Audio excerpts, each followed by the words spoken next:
Olá, neste vídeo finalizaremos o nosso estudo sobre os teoremas de Sylow. Seguindo a sequência dos vídeos anteriores, o que está faltando é enunciar e provar o terceiro teorema de Sylow. Então, neste vídeo eu vou enunciar e provar o terceiro teorema de Sylow e depois vou fazer algumas aplicações desses teoremas. Então, lembrando o que fizemos até agora, até agora o que nós fizemos foi, nós enunciamos e provamos o primeiro teorema de Sylow, que diz que se G é um grupo finito, P é um número primo e P elevado a N divide a ordem de G, então existe um subgrupo de G com ordem exatamente igual a P elevado a N. No vídeo anterior, nós enunciamos e provamos o segundo teorema de Sylow, que diz, no final das contas, que todos os psílous de G são conjugados entre si. Então, no final das contas, o que o segundo teorema de Sylow, que a gente demonstrou no vídeo anterior, diz pra gente é isso. E também no vídeo anterior, nós definimos o número NP. Então, NP é igual à quantidade de psílous de G. Certo? Então, agora, nós vamos provar o terceiro teorema de Sylow. Então, para provar o terceiro teorema de Sylow, nós vamos utilizar esta identidade aqui, que surgiu durante a demonstração do segundo teorema de Sylow. Então, lá na demonstração do segundo teorema de Sylow, surgiu uma identidade, na verdade, uma identidade desse tipo aqui, não exatamente dessa forma, porque lá o número NP, no lugar de NP, nós tínhamos o índice do normalizador de S em G, e na verdade no lugar de S, tanto aqui quanto aqui, e aqui também, nós tínhamos um P-grupo. Então, lembre que um psílio é um caso particular de P-grupo. Então, a diferença de lá para cá é que aqui no lugar dos P-grupos nós vamos colocar o psílio S, e no lugar do número NP, no lugar do índice do normalizador de S em G, nós vamos colocar o número NP, que nós sabemos que são iguais, né, por definição. Certo? Tá, e esses SIs que estão aqui, esses grupos SIs, são representantes de órbitas distintas de uma certa representação lá que é dado no vídeo anterior, tá? Então, se você já vem na sequência do vídeo anterior, ótimo, tá? Então, vocês já estão sabendo que esses SIs aqui são representantes das órbitas de uma certa representação de um grupo, lá do vídeo anterior, certo? Então, SI é da forma GI por S, onde S é um psílio, por GI a menos 1, certo? Então, essa identidade será muito importante para demonstrar o terceiro teorema de Sylow. Antes de avançar, deixa eu só fazer uma observaçãozinha aqui sobre estes números, na verdade, sobre estes números aqui. Observe que estes números aqui, este índice, ele ou é igual a 1 ou é igual a uma potência de P, porque S é um psílio, então S tem a ordem, uma potência de P. E, por exemplo, se aqui eu escolher o SI, que é uma coisa que eu vou fazer aqui adiante, se eu escolher o SI como sendo o próprio S, eu vou ter que esse número aqui é igual a 1. Todo esse número é igual a 1, porque essa interseção é S é S, então o índice de S em S é igual a 1. E para os casos em que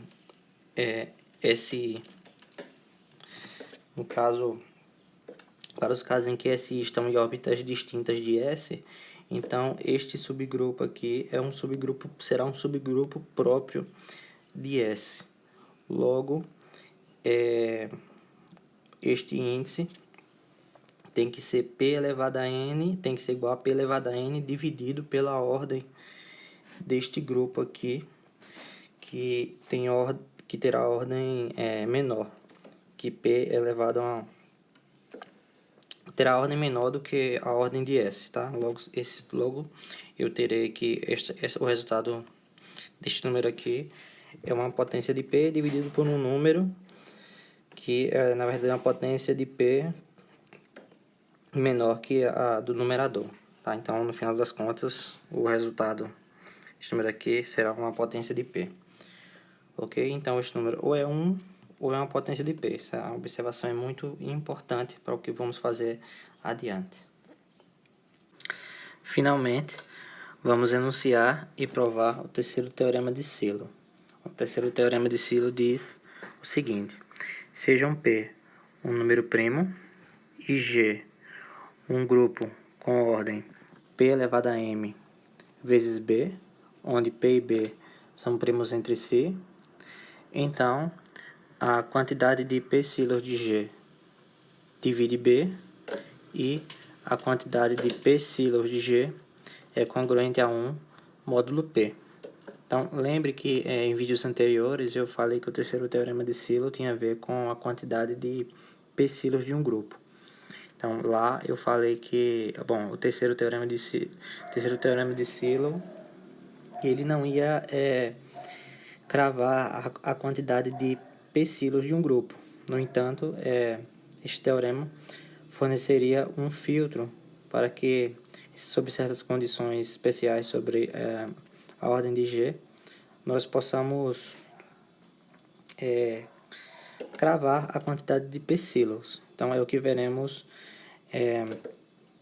depois da demonstração deste teorema. Então, depois da demonstração deste teorema, eu vou apresentar algumas aplicações em que o grupo G terá ordens específicas, de modo que estas condições sobre o número de P-Sylows irão implicar certas propriedades do grupo.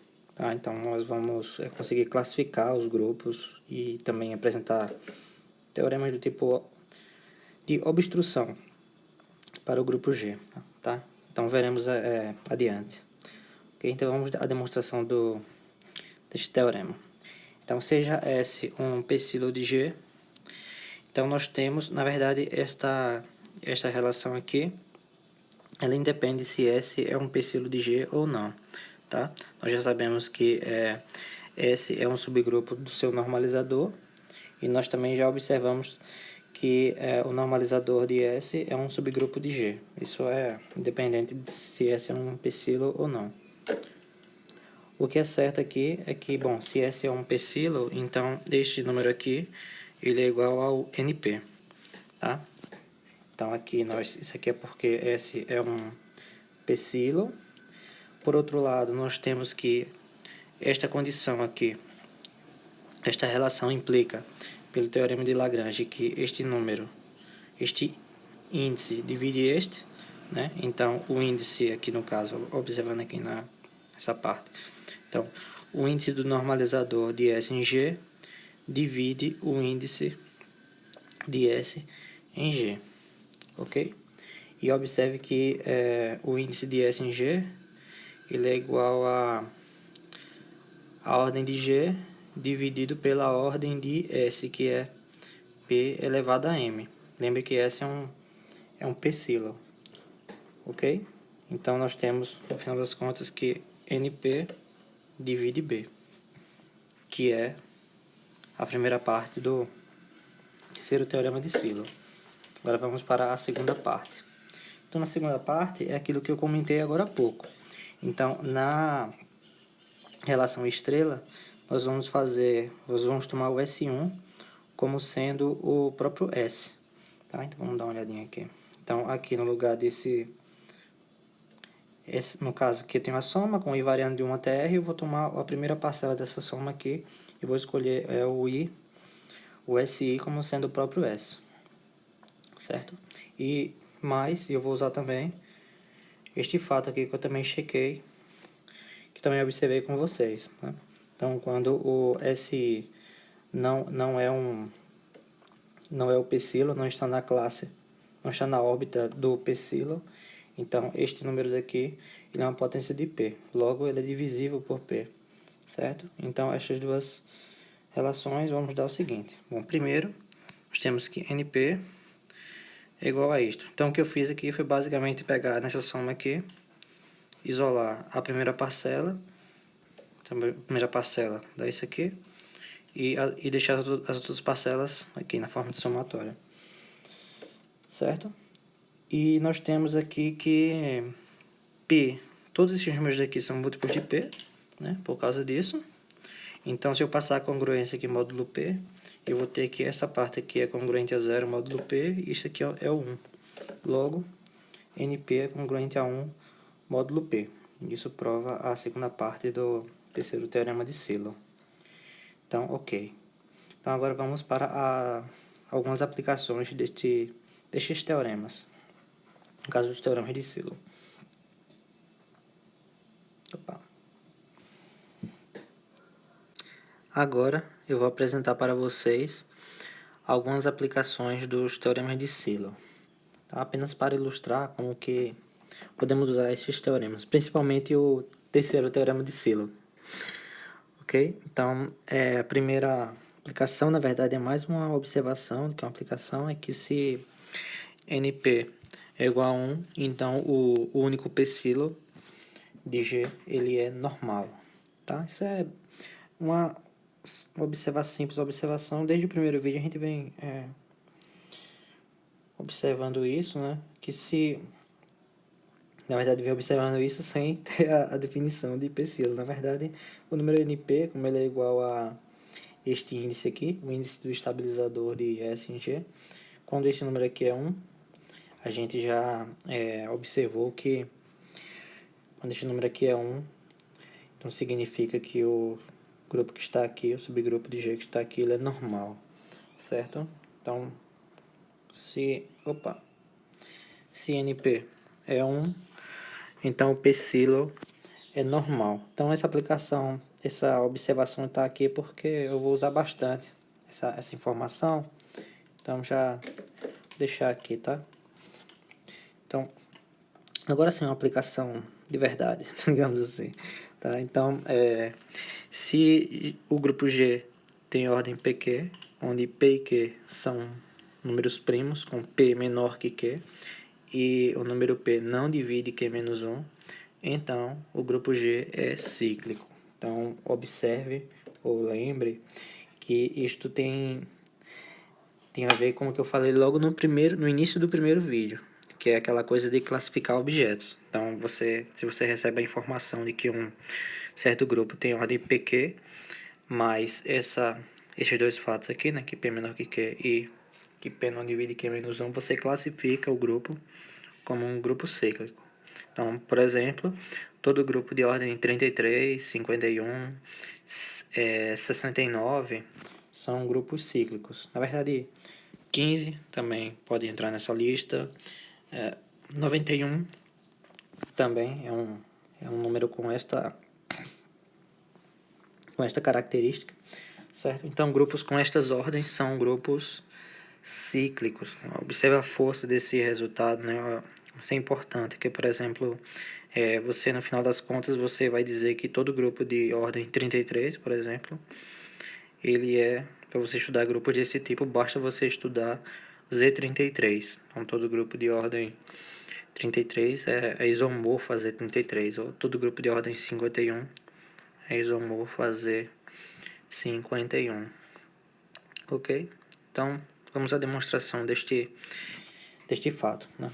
Que é essa segunda aplicação do teorema de Silo. Então, pelo terceiro teorema de Silo, nós temos que NP divide Q, certo?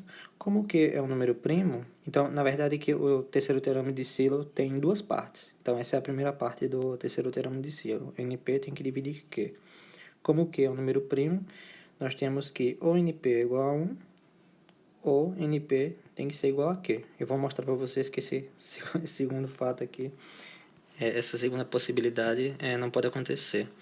Então, se NP é igual a Q, então isso implica que P tem que dividir Q menos 1. Então, a segunda parte do terceiro teorema de Sylow diz que NP é congruente a 1 módulo Q. Então, traduzindo aqui para esse contexto, nós temos que P tem que dividir Q menos 1. Mas observa aqui em cima. Por hipótese, nós temos que P não divide Q menos 1. Então, isso dá uma contradição. Logo, NP tem que ser 1. Certo? Então, o grupo ele só tem um P Sylow. Então, avançando, por outro lado, nós temos que NQ tem que dividir P, também pelo terceiro teorema de Sylow. P é um número primo, então isso implica que ou NQ é igual a 1, ou NQ tem que ser igual a P. Mais uma vez, vou mostrar que a segunda possibilidade não pode acontecer. Bom, se NQ é igual a P, então Q tem que dividir P menos 1, pela segunda parte do terceiro teorema de Sylow. Então, isso implica que o número P tem que ser maior ou igual que Q. Agora, observe aqui uma coisa. Por hipótese, o P tem que ser menor que Q.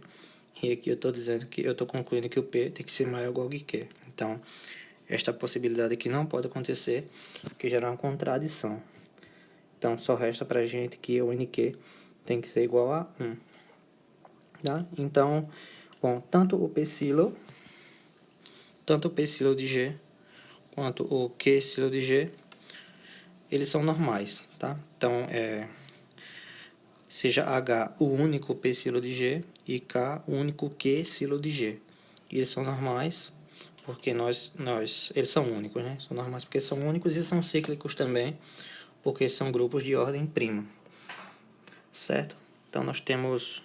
Por outro lado, nós temos também que a interseção desses dois grupos só tem um elemento neutro, porque, bom, H interseção K é um subgrupo tanto de H quanto de K.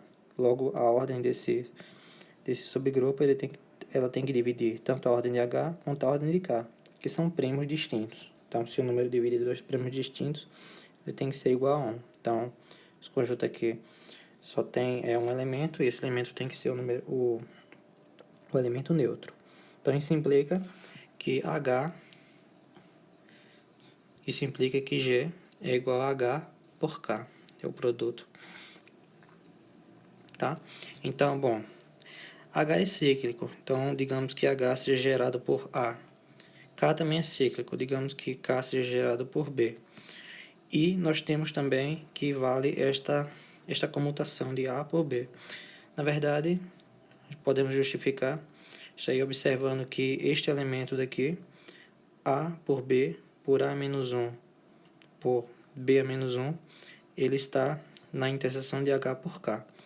Porque, observe, por exemplo, aqui, que o elemento B, A menos 1, B a menos 1, ele está em H, porque H é um subgrupo normal de G, certo?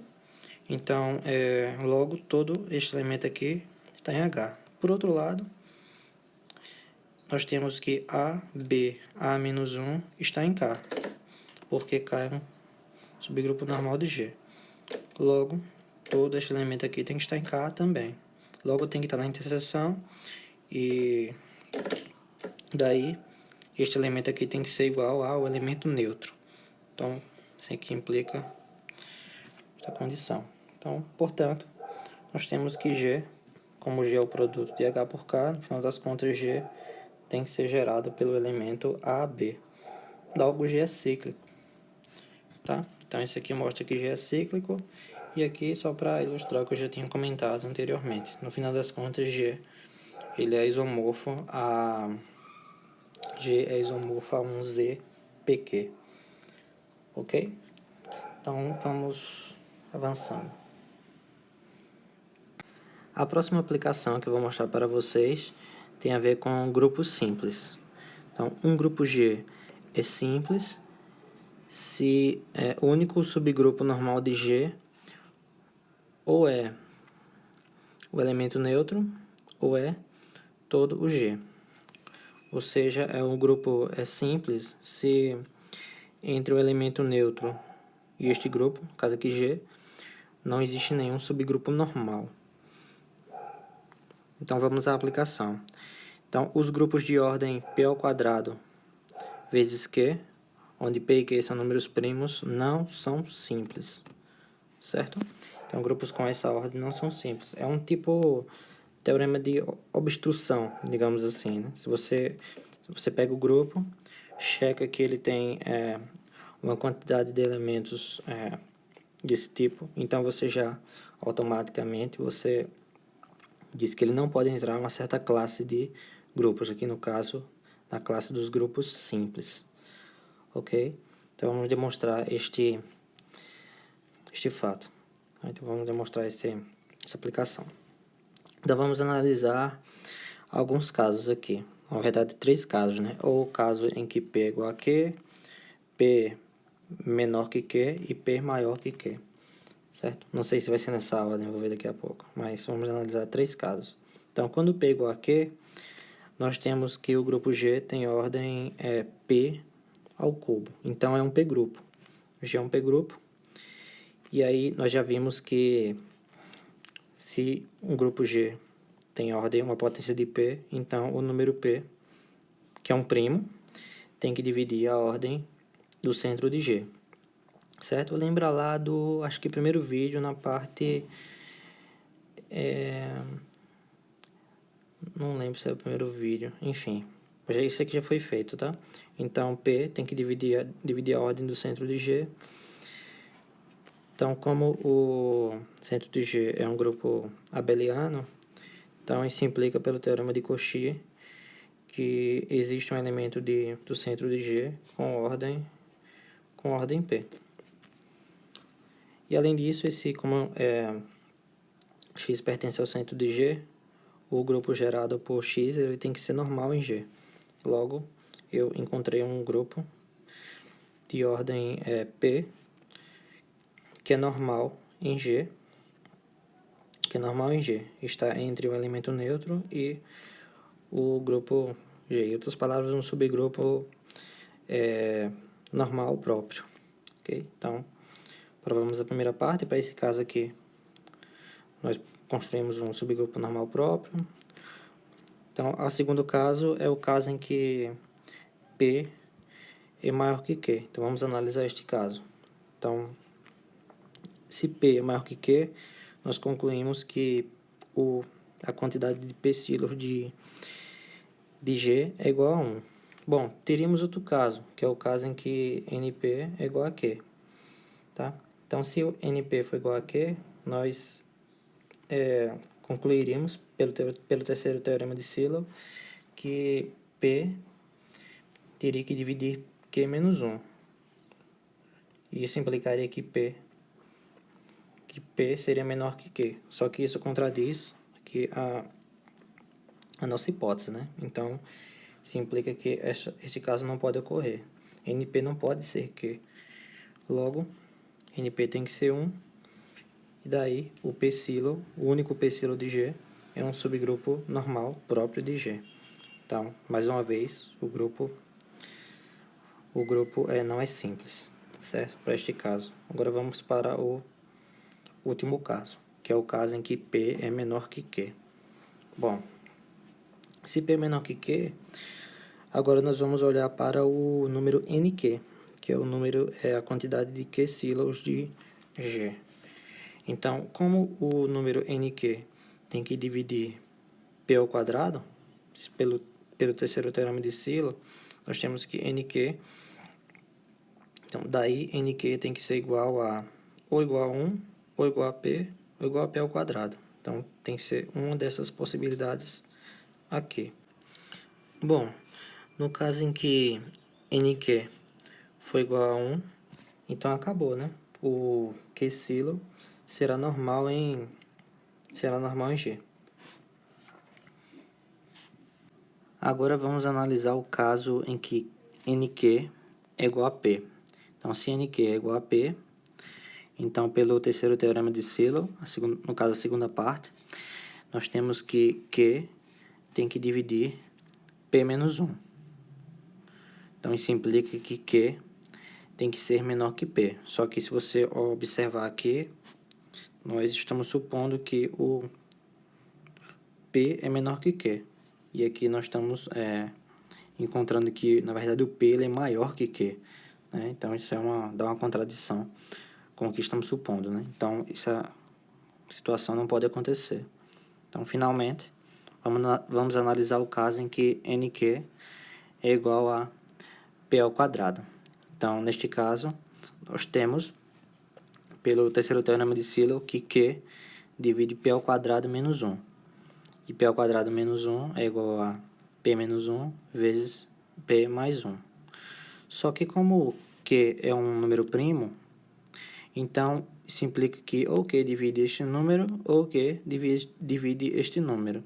Só que a possibilidade Q divide P menos 1 já foi descartada aqui em cima. Tá? Então lembra, pelo que provamos aqui anteriormente na linha de cima, Q não divide P menos 1. Então só resta que P, no caso só resta que Q divida P mais 1. Então observe que P e Q são números primos e nós temos também, estamos na condição em que P é menor que Q. Tá? Então P menor que Q e mais a condição de que P e Q são primos, isso daqui nos faz concluir que P tem que ser 2 e Q tem que ser igual a 3. Então, isso implica que o grupo G tem ordem 12. Bom, então agora vamos contar. Vamos contar.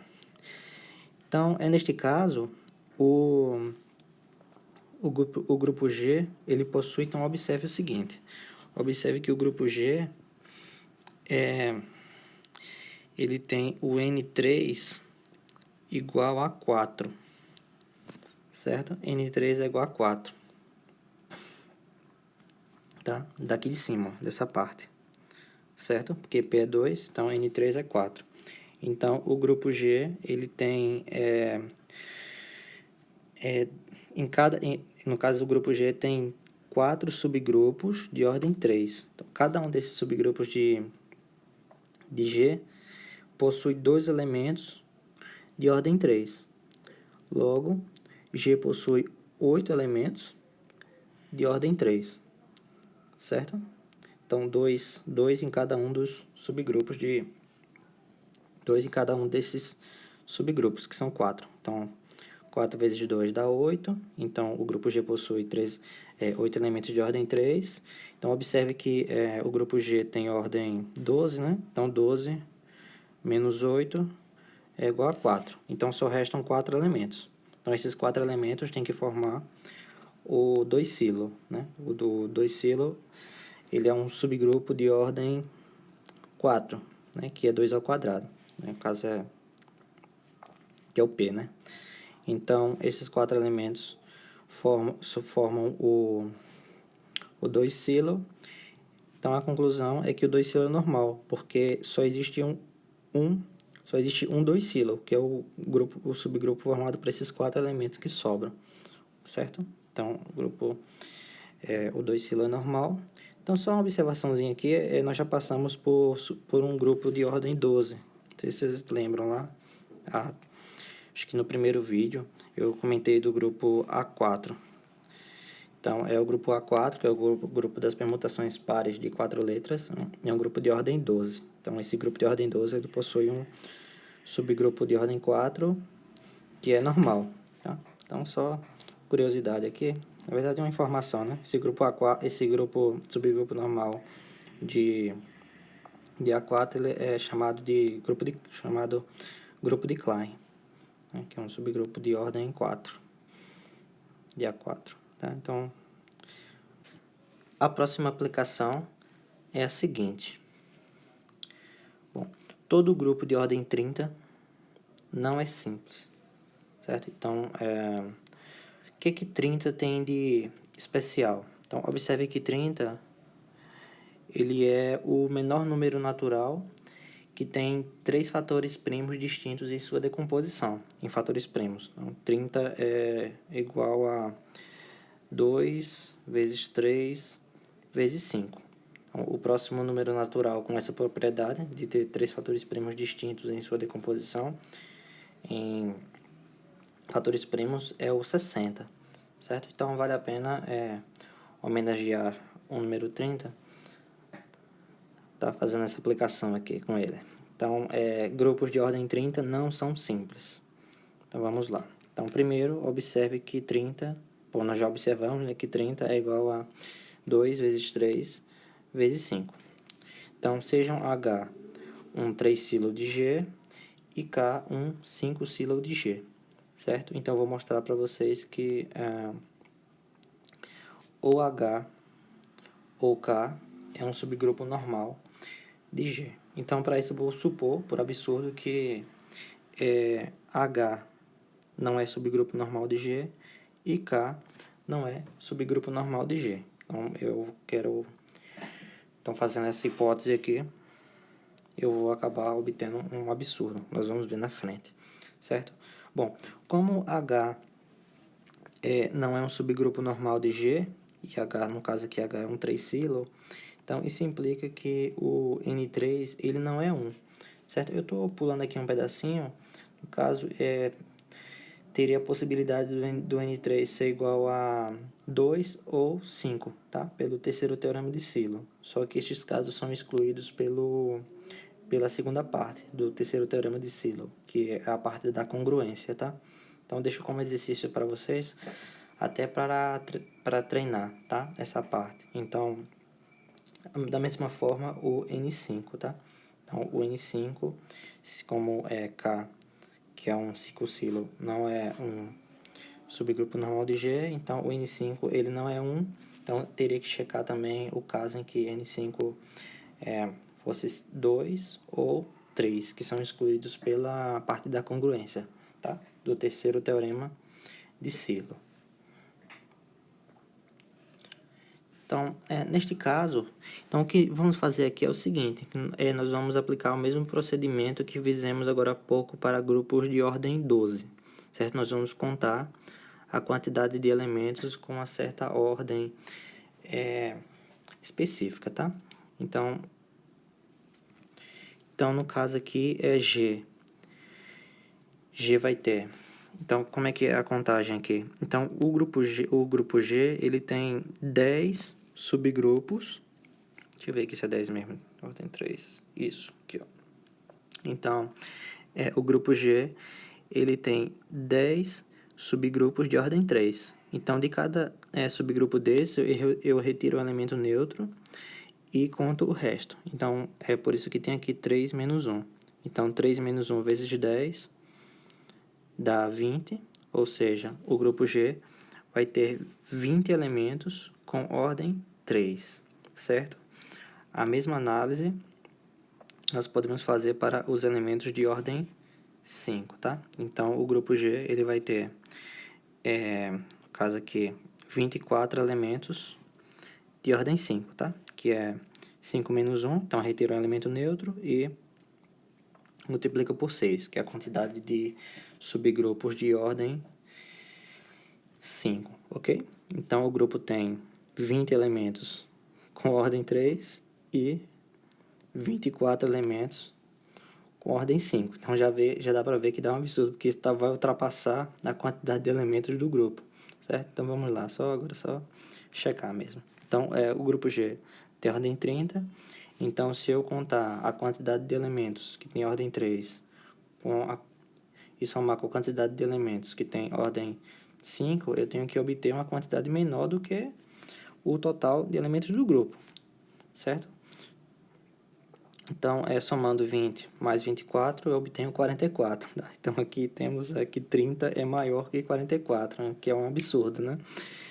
Logo, então esse absurdo foi gerado a partir da hipótese de que H e K não são subgrupos normais de G. Tá? Então, algum dos dois tem que ser um subgrupo normal de G. Certo? Então, bom, como são subgrupos próprios de G, então nós checamos esta informação aqui, certo? Grupos de ordem 30 não são simples. tá? Porque algum desses dois são subgrupos próprios normais de G. Ok?